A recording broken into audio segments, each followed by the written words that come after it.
Sometimes in this business you're the windshield. Sometimes you're the bug. This week we've been the bug. We've been the bug. Yeah, you know, this is usually a pretty low-stake job. You know, we get to wheel these things around, have a good time. But man, sometimes the universe just ain't on your side. Boy, it has been that way this week. We left Knoxville probably 5 days ago. We've spent 5 days in a 20-year-old Chevrolet van.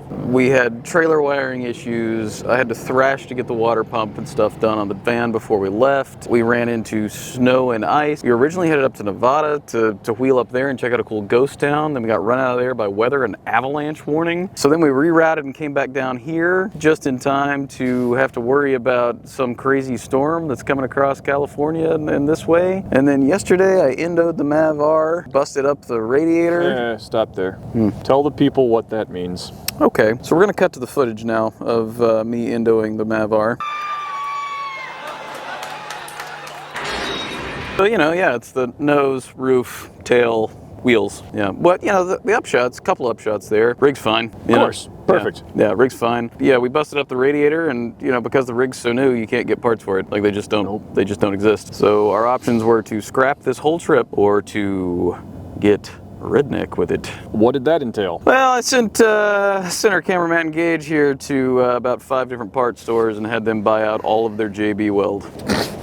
Sure. How'd that go? Well, so far it's working, Aaron. Oh, all right. So far it's working. All right. You want to drive this thing or not? Yeah, that's all I want to do is drive this thing. Yeah, the storm's coming. You know, there were mountains over there not 5 minutes ago, and now we can't see any of them. Cool. So I said we put you in this thing. I want to see what you think of it. Yeah, and I want to see what JB Weld can do for you. Let's go. It's my first time driving Can-Am Maverick R. It's been a week, but we are making lemonade with our lemons. Oh, off we go. Oh, so you can immediately feel how insanely smooth this suspension is. Yeah, this is going to be all right. Look at that suspension go. Go around that.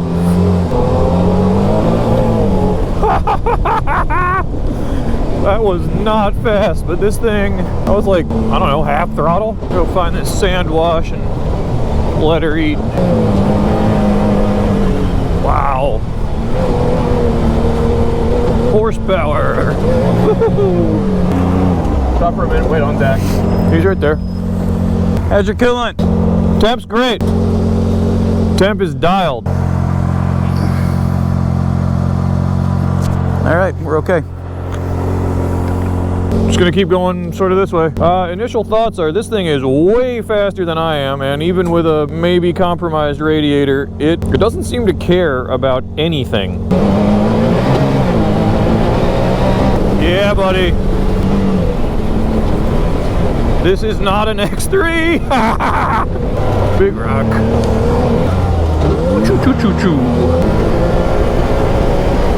Ah! Oh my God.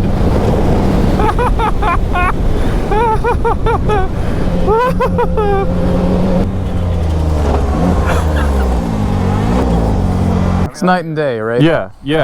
Like what you're doing now probably feels entirely pedestrian, and this thing is, you're at it. Like, I cannot squeeze any more from it. What's more impressive is that you're keeping up with me. Because, like, again, I'm not going mock Jesus compared to what this thing can do, but I know how fast it feels in that. Yeah, it's, I mean, it's just, you know, weld the throttle to the floor and pray. Yeah, really. And that's the thing to get used to is, like, if I was in an X3 and welded the throttle to the floor and some of that stuff, it would have been bad. Yeah. But it's like, it's that thing, like, it accelerates so hard even from, like, 50 that you can't think fast enough to, you know, it's not the machine, it's recalibrating yourself to be able to understand what the trail's doing. The thing that stands out to me the most is just how stable it is. It is. Right? It's like, ridiculous. At no point does it feel like, oh no, I'm going to go over. It doesn't feel, you know, like you're at the top of a sailboat mast, you know. No. It feels like a car. Yeah. It feels exactly like you know, I've been in genuine WRC rally cars, and it feels exactly like that. Yeah, well, and when you start getting quicker, and especially up here in some of these big sweepers, and you know, you're two-footing it a little bit, this thing wants to pivot around its nose. Also, how great is it to be out here? It's incredible. Just run down a wash. Let's see what this thing will do 0 to 60 All in right, let's sand. spin around. 3, 2, 1, go!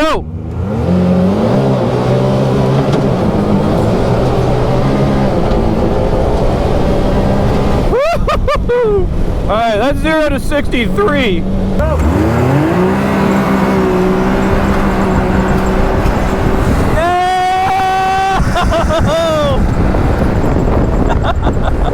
That is bananas. Oh goodness.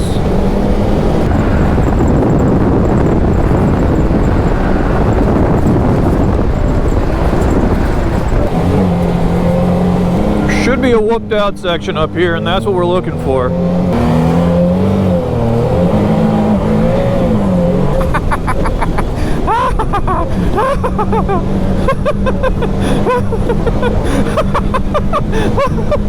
Holy crap!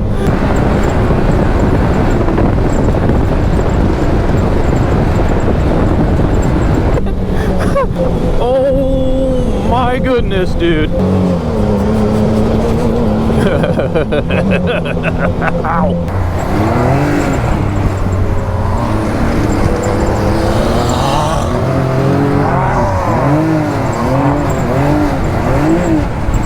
Was it worth it? Yeah, so that made the whole trip and every calamity in it worth it. I don't know what to do with my hands. The car run good. Yeah, dude. I was trying to tell you guys, like, this thing's a riot, and not just by side-by-side standards, but as like motorized vehicle standards. Yes, I've ridden in an X3 that was built to run the Dakar Rally. Right. And I've ridden in a T1 Plus car, a JCW Mini that was fully gone through, also for running the Dakar Rally. Okay. Right. Yep. This is a side-by-side. Yes. Made by the same manufacturer as the side-by-side that I rode in that was tuned for racing. Yeah. This feels like the T1 car I rode in, not the side-by-side I drove. Yeah. Okay? Well, I come from the sports car world, right? Right. And people will get in a sports car all the time and be like, this feels like a race car, and it doesn't. No. It just doesn't. This is the real thing. Man, is it good. If you wanted to buy a fully prepped race side-by-side, you're looking at 150 grand. We've said it a million times. This thing is $40,000. If you think this is expensive, drive one. You cannot get this experience for that kind of money anywhere else in the world. If you're another manufacturer and you don't have one of these things in your shed, taking it apart, trying to figure out how it works, get on it. Yeah, go buy one. Because there's some magic here that works better than any other machine that I've been in. It's crazy wide. There is, a lot of suspension travel. All of those things help make it feel more planted. But that lower roll center is no joke, man. No, and quite apart from that, just the drama when you're in the thing. I mean, the gear whine and the banging shifts. The shift logic is perfect, by the way. I never switched it into manual mode because you don't need to. You don't need to. It would be fun to learn to do it, but like this thing does it better than you do. With a good driver in it, this thing is as capable as anything you can get your hands on, and I don't know. I think that's all there is to say about it. So if you are on the East Coast and you do a bunch of riding out there and you have one of these, or you have a Turbo RR, or you have a Pro R, or a Turbo R, or whatever, get in the truck, take the 4 days, drive out here. It'll be worth all of the suffering. Absolutely.